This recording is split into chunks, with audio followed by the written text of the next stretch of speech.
Hi guys, welcome back to my channel Sangeetha Sridhar vlogs. So ನೋಡಿ, ಇವತ್ತು 2ನೇ ದಿನ ಅಂದರೆ ಮಂಗಳವಾರ. ಸೋಮವಾರ ಗಣೇಶನ ಕೂರಿಸಿದ್ವಿ ಅಲ್ವಾ.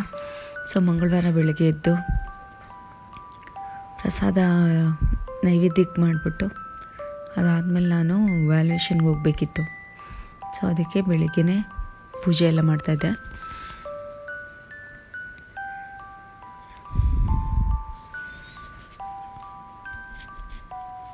ನೋಡಿ, ಗಣೇಶನ ಕೂರಿಸಿದ್ರೆ ನಾನು ಮಿನಿಮಮ್ ಅಂದರು ಒಂದು 3 ಡೇಸು ಯಾವುದೇ ಒಂದು ದೇವ್ರು ಕೂರಿಸಿದ್ರು ಅಷ್ಟೇ. ಒಬ್ಬೊಬ್ಬರು ಬೆಳಿಗ್ಗೆ ಕೂರಿಸಿ ಸಾಯಂಕಾಲ ಕದಲಿಸ್ತಾರೆ. ನನ್ನ ಹತ್ರ ಮಾಡೋಕ್ಕೋಗಲ್ಲ.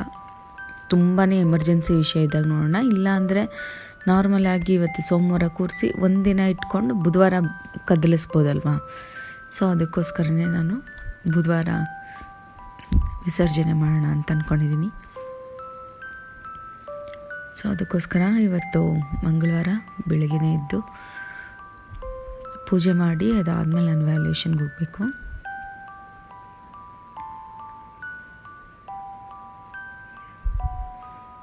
ನೋಡಿ, ಇದು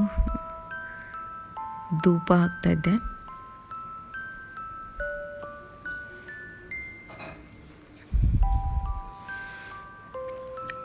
ಫಸ್ಟ್ ಡೇ ಸೆಕೆಂಡ್ ಡೇ ಚೆನ್ನಾಗಿ ಅರೇಂಜ್ಮೆಂಟೆಲ್ಲ ಹಂಗೆ ಇತ್ತು. ಅದಾದಮೇಲೆ ನನ್ನ ಮಗಳು ಎಲ್ಲನೂ ಫ್ರೂಟ್ಸು ಅದು ಇದು ಎಲ್ಲ ತೆಗ್ದು ಇದು ಮಾಡಿದ್ಲು.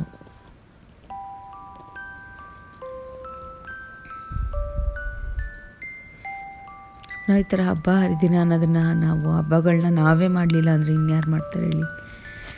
ಸೊ ನಮ್ಮ ಕೈಲಾದಷ್ಟು ನಮಗೆ ಎಷ್ಟು ಅನುಕೂಲ ಆಗುತ್ತೋ ಅದಕ್ಕೆ ತಕ್ಕಂತೆ ನಾವು ಮಾಡಬೇಕು.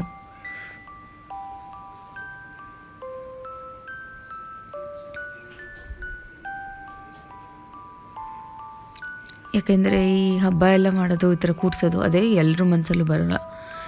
ಅದು ದೇವರು ಒಬ್ರಿಗೆ ಮಾಡಬೇಕು ಅಂತ ದೇವರೊಬ್ರು ಮನಸ್ಸಲ್ಲಿ ಕೊಡ್ತಾನೆ, ಆವಾಗ ನಾವು ಮಾಡ್ತೀವಿ. ಇದು ಸುಮ್ಮನೆ ತೋರಿಸ್ಕೊಳ್ಳೋಕ್ಕೆ ಆ ಥರ ಅಲ್ವೇ ಅಲ್ಲ. ಆ ಥರ ಇದ್ದಿದ್ರೆ ಎಷ್ಟೋ ವರ್ಷದಿಂದ ಮಾಡ್ಕೊಂಬರ್ಬೇಕಾಯ್ತು. ಈ ವರ್ಷವೇ ಏನಕ್ಕೆ ಈ ಥರ ಶುರು ಆಗಬೇಕಾಗಿತ್ತಲ್ವ. ನೋಡಿ, ಎಷ್ಟೊಂದು ಜನದ ಮನೇಲಿ ಹೆಂಗಸರು ಈ ಥರ ಎಲ್ಲ ಪೂಜೆ ಮಾಡಲಿ ಅಂತ ಎಕ್ಸ್ಪೆಕ್ಟ್ ಮಾಡ್ತಾರೆ. ಬಟ್ ಒಬ್ಬೊಬ್ಬರ ಮನೇಲಿ ಏನು ಅಂದರೆ ಈ ಥರ ಜಾಸ್ತಿ ಈ ಥರ ಪೂಜೆ ಮಾಡಿದ್ರೇ ಒಬ್ಬೊಬ್ಬರಿಗೆ ಅವ್ರ ಮನೇಲಿ ಏನು ಇಷ್ಟ ಆಗೋಲ್ಲ. ಕೆಲವು ಜನಗಳಿಗೆ ಏನು ಮಾಡೋಕ್ಕಾಗಲ್ಲ. ನೋಡಿ, ಆಮೇಲೆ ನಮ್ಮ ಪಾಪು ರಿಮೋಟ್ ಕಾರಲ್ಲಿ ಆಟಾಡ್ತಾಯಿದ್ಲು.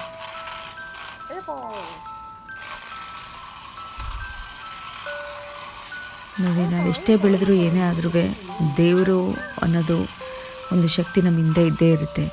ಅದಕ್ಕೆ ಆದಂಥ ಕೆಲವು ಪೂಜೆ ಪುನಸ್ಕಾರಗಳು ನಾವು ಮಾಡಲೇಬೇಕಾಗುತ್ತೆ ಅಲ್ವಾ.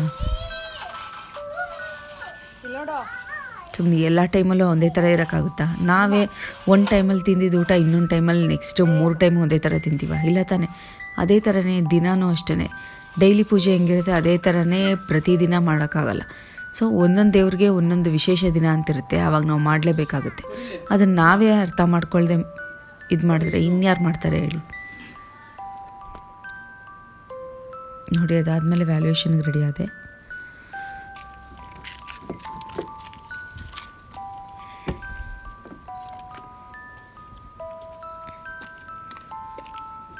ಇದಕ್ಕೆಲ್ಲ ಎನ್ಕರೇಜ್ ಮಾಡಬೇಕು. ಮಾಡಮ್ಮ ಆಯಿತು ಅಂತ ಅಂದ್ಬಿಟ್ಟು ಎನ್ಕರೇಜ್ ಮಾಡೋಕ್ಕಾಗಲಿಲ್ಲ ಅಂದರೂ ಪರವಾಗಿಲ್ಲ. ಅವ್ರನ್ನ ಡಿಮೋಟಿವೇಟ್ ಮಾಡಬಾರ್ದು ಅಥವಾ ಅವ್ರಿಗೆ ಹರ್ಟ್ ಆಗೋ ಥರ ಮಾಡಬಾರ್ದಲ್ವ.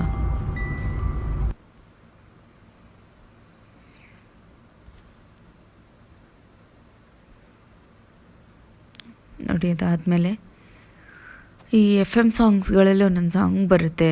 ಅದು ನಾನು ಚಿಕ್ಕದ್ರಿಂದ ಒಂದೊಂದು ಸಾಂಗ್ಗಳು ತುಂಬ ಎಮೋಷ್ನಲಿ ಕನೆಕ್ಟ್ ಆಗಿರುತ್ತೆ. ಆ ಥರ ಒಂದು ಸಾಂಗ್ ಬಂತು.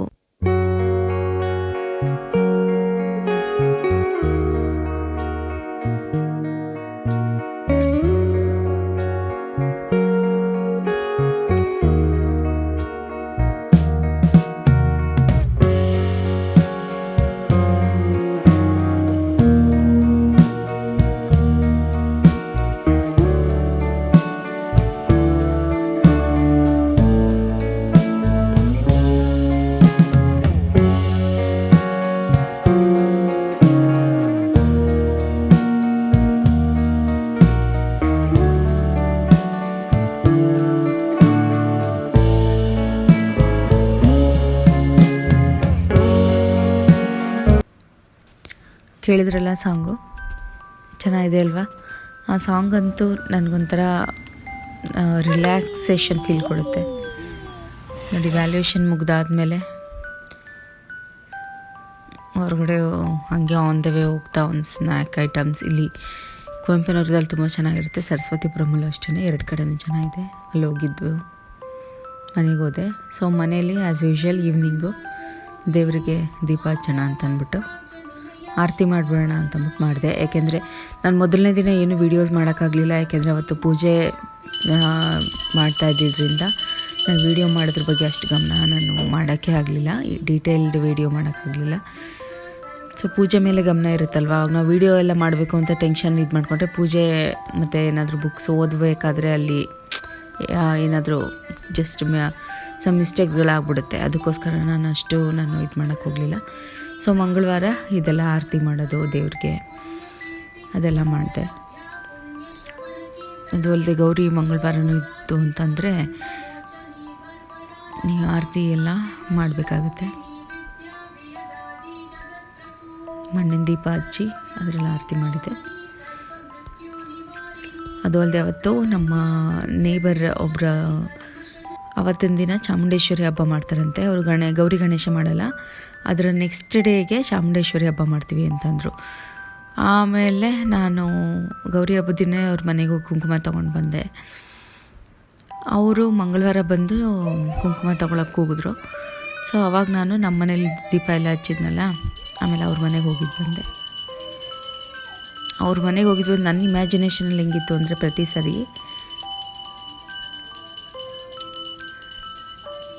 ಗೌರಿ ಗಣೇಶನೇ ಇಟ್ಟಿರ್ತಾರೆ ಅನ್ನೋ ಥರ ಇಮ್ಯಾಜಿನೇಷನ್ ಇತ್ತು.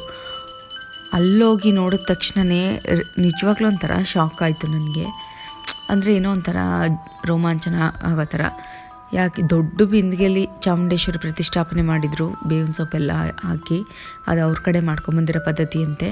ನಿಜವಾಗ್ಲೂ ನೋಡೋಕೆ 2 ಕಣ್ಣು ಸಾಲಿಲ್ಲ ನನಗಂತೂ. ನಾನೊಂದು 5 ನಿಮಿಷ ಅಲ್ಲೇ ಹಂಗೆ ಕೂತ್ಕೊಬಿಟ್ಟೆ ದೇವ್ರು ನೋಡ್ತಾ, ಅಷ್ಟು ಚೆನ್ನಾಗಿ ಮಾಡಿದರು. ಸೊ ಅದೆಲ್ಲ ವೀಡಿಯೋ ಮಾಡೋದು ಚೆನ್ನಾಗಿರಲಿಲ್ಲ ಅಂದ್ಬಿಟ್ಟು ನಾನು ಏನೂ ವೀಡಿಯೋ ಮಾಡೋಕ್ಕೆ ಹೋಗಲಿಲ್ಲ ನಾನು. ಯಾಕೆಂದರೆ ನಮ್ಮನೆ ದೇವ್ರ ಮನೆ ನಾನು ವೀಡಿಯೋ ಮಾಡೋಕ್ಕೆ ಹೋಗಲ್ಲ, ಡೀಟೇಲಾಗಿ ಹೊರಗಡೆಯಿಂದ ಮಾತ್ರ ಇದು ಮಾಡ್ತೀನಿ ಅಷ್ಟೇ. ಇನ್ನು ಅವ್ರ ಮನೇಲಿ ಅವರು ಆ ಥರ ಕೂರಿಸಿದಾಗ ಹಂಗೆಲ್ಲ ಒಂದೊಂದು ಕೆಲವು ಪರ್ಸ್ನಲ್ ವಿಷಯಗಳನ್ನ ನಾವು ಡಿಸ್ಪ್ಲೇ ಮಾಡಬಾರ್ದು, ಅದಕ್ಕೋಸ್ಕರ ನಾನು ಅಲ್ಲಿ ವೀಡಿಯೋ ಮಾಡಲಿಲ್ಲ. ನಮ್ಮನೇಲೂ ಅಷ್ಟೇ ದೇವ್ರ ಮನೆ ನಾನು ಡೀಟೇಲಾಗಿ ಯಾವತ್ತೂ ವೀಡಿಯೋ ಮಾಡೋಕ್ಕೆ ಹೋಗಲ್ಲ, ಬರೀ ಹೊರಗಡೆಯಿಂದ ಅಷ್ಟೇ.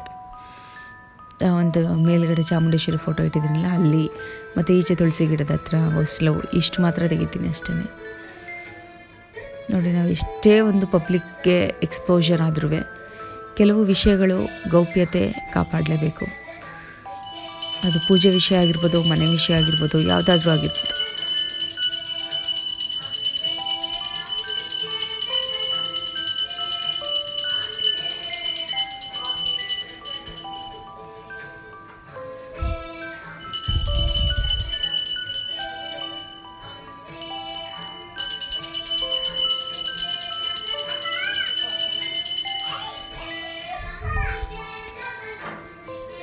ನೋಡಿ, ನಾವಂತೂ ಈಗ ಬೇರೆಯವ್ರನ್ನ ಈ ವಿಷಯದಲ್ಲಿ ಅಪ್ರಿಸಿಯೇಷನ್ ಮಾಡಲೇಬೇಕು. ಎಷ್ಟು ಕಟ್ಟುನಿಟ್ಟಾಗಿ ಪೂಜೆ ಪುನಸ್ಕಾರಗಳನ್ನ ಯಾವ ರೀತಿ ಮಾಡ್ತಾರೆ ಅಂತ.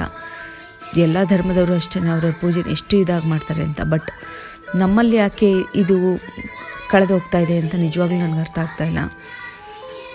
ನಾವು ಅದನ್ನು ನಮ್ಮ ಒಂದು ಕಲ್ಚರ್ನ ನಾವು ಉಳಿಸ್ಬೇಕಲ್ವ. ನಾವು ಉಳಿಸ್ದೆ ಇನ್ಯಾರು ಉಳಿಸ್ತಾರೆ? ನಾವು ಮಾಡಿದ್ರೇ ನಮ್ಮ ಮಕ್ಕಳು ಕಲಿತಾರಲ್ವ.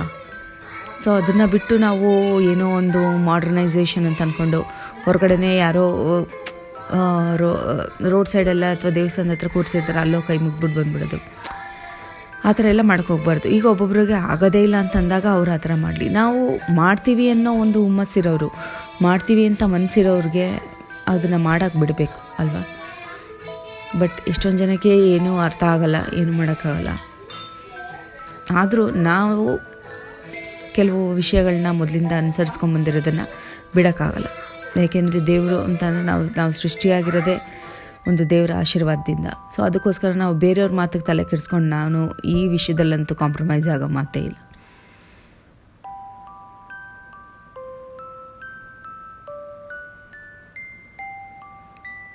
ನಮ್ಮ ಮದುವೆಗೆ ಮುಂಚೆನೂ ಅಷ್ಟೇ ನಾನು ವ್ರತಗಳನ್ನ ಪೂಜೆ ಎಲ್ಲ ಪ್ರತಿಯೊಂದು ಮಾಡ್ತಾಯಿದ್ದೆ. ಮದುವೆ ಆದಮೇಲೆ ಗೌರಿ ಗಣೇಶನ ಈ ಸರಿಯಿಂದ ಶುರು ಮಾಡಿರೋದು ನಾನು.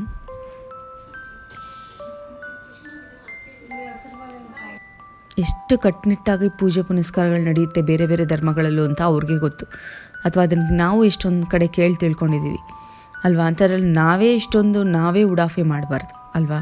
ವರ್ಷಕ್ಕೊಂದು ಹಬ್ಬ, ಅದನ್ನು ತೋರ್ಪಡಿಕೆ ಅಥವಾ ಇದರಿಂದ ಆ ಥರ ಮಾಡಬಾರ್ದು. ಒಬ್ಬೊಬ್ರು ಏನು ಅಂದರೆ ಸುಮ್ಮನೆ ಏನೋ ಒಂದು ಬರೀ ಫೋಟೋ ಪರ್ಪಸ್ಸಿಗೆ ಮಾಡೋ ಅಂಥವ್ರು ಇರ್ತಾರೆ. ಸೊ ಆ ಥರ ಮಾಡಬಾರ್ದು, ನಿಜವಾಗ್ಲೂ ಭಕ್ತಿಪೂರ್ವಕವಾಗಿ. ಏಕೆಂದರೆ ವರ್ಷಕ್ಕೊಂದು ಸರಿ ಆ ದೇವ್ರಿಗೆ ಅಂತ ಸ್ಪೆಷಲ್ಲಾಗಿ ಡೇ ಇರುತ್ತೆ. ಸೊ ಅವತ್ತು ಮಾಡಿದ್ರೆ ತಪ್ಪೇನಿಲ್ಲ ಅಲ್ವಾ.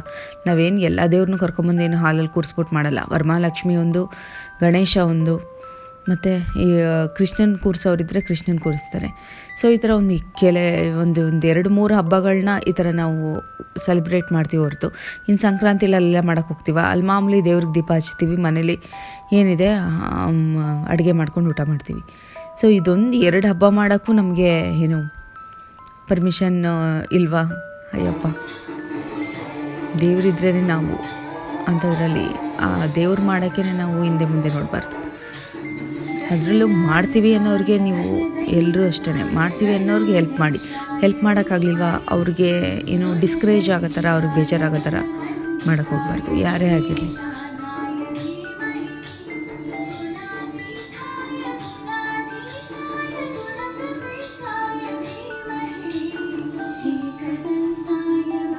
ಹೊರಗಡೆ ಅವ್ರು ಅರ್ಥ ಮಾಡ್ಕೊಬಿಡ್ತಾರೆ ಜನಗಳು. ತುಂಬ ಚೆನ್ನಾಗಿ ಮಾಡಿದ್ದೀರಾ, ಸಿಂಪಲ್ ಆಗಿದ್ರು ಚೆನ್ನಾಗಿ ಡೆಕೋರೇಷನ್ ಮಾಡಿದ್ದೀರಾ, ತುಂಬ ಇಂಟ್ರೆಸ್ಟ್ ಇದೆ ನಿಮಗೆ, ಅವ್ರು ಹೇಳಿ ಅಂತ ನಾವು ಮಾಡಲ್ಲ. ಆದ್ರೂ ನಾವು ಮಾಡೋದು ಏನೋ ಒಂದು ಇಂಟ್ರೆಸ್ಟಿಂದ ಮಾಡಿರ್ತೀವಲ್ಲ, ಅದನ್ನು ಅಪ್ರಿಸಿಯೇಷನ್ ಮಾಡ್ತಾರೆ. ಬಟ್ ನಮ್ಮ ಮನೆ ಜನಗಳಿಗೆ ಒಂದೊಂದ್ಸರಿ ಅರ್ಥ ಆಗೋಲ್ಲ. ಫ್ರ್ಯಾಂಕ್ಲಿ ಹೇಳಬೇಕು ಅಂದರೆ ಮನೆ ಜನಗಳಿಗೆ ಅರ್ಥ ಆಗೋಲ್ಲ. ಇದು ಏನೂ ಮಾಡೋಕ್ಕಾಗಲ್ಲ. ಅವ್ರವ್ರು ಬೆಳೆದು ಬಂದಿರೋ ರೀತಿನೂ ಹಂಗಿರುತ್ತಲ್ವ. ನಾವು ಈ ಥರ ಬೆಳೆದು ಬಂದಿದ್ರೆ ಅವ್ರಿಗೆ ಪಾಪ ಈ ವಾತಾವರಣನೇ ಗೊತ್ತಿರಲ್ಲ, ಏನೂ ಮಾಡೋಕ್ಕಾಗಲ್ಲ. ಬಟ್ ಈ ವಿಷಯದಲ್ಲಿ ಕೆಲವು ಎಮೋಷನ್ಸ್ ವಿಷಯದಲ್ಲಿ ಬೇರೆಯವ್ರನ್ನ ಕಂಟ್ರೋಲ್ ಮಾಡೋಕ್ಕೆ ಹೋಗ್ಬಾರ್ದು. ಈ ದೇವರು ಭಕ್ತಿ ಅಂತ ಅನ್ನೋದಿಲ್ಲ, ನಮ್ಮ ಪರ್ಸ್ನಲ್ ಎಮೋಷನ್ಸ್ಗಳು. ಸೊ ಅದನ್ನು ಕಂಟ್ರೋಲ್ ಮಾಡೋಕ್ಕೆ ಹೋಗ್ಬಾರ್ದಲ್ವ ಗೈಸ್.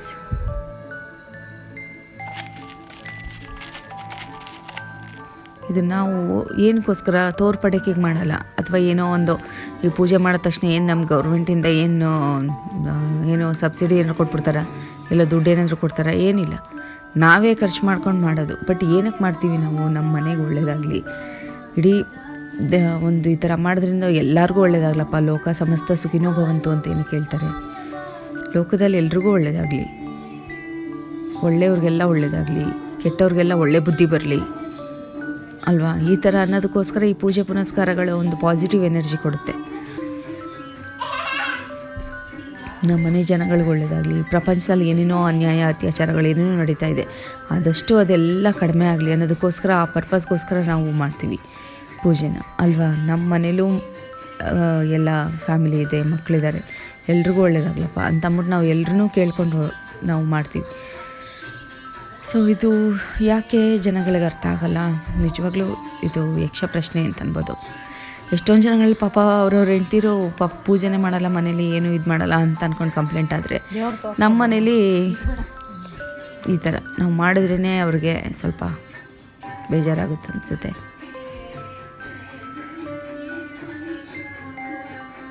ಈಗ ಮಾಡ್ಲಪ್ಪ ಅಂತ ಅನ್ನೋರು ಎಷ್ಟು ಜನ ಇರ್ತಾರೆ ಗೊತ್ತಾ?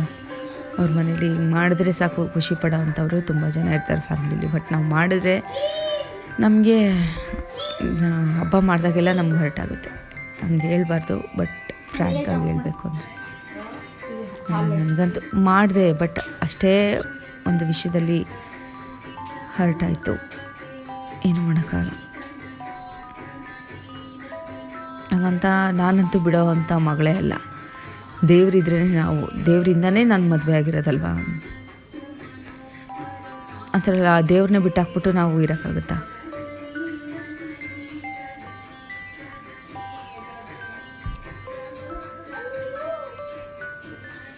ಚಿಕ್ಕದಾಗಾದರೂ ಚೊಕ್ಕದಾಗಾದರೂ ಮಾಡೋ ಅಂಥವ್ರೆ. ದೇವ್ರು ನಮ್ಗೆ ಅನುಕೂಲ ಹೆಂಗೆ ಮಾಡ್ಕೊಡ್ತಾನೆ ಹಂಗೆ ಮಾಡ್ತೀನಿ ನಾನು.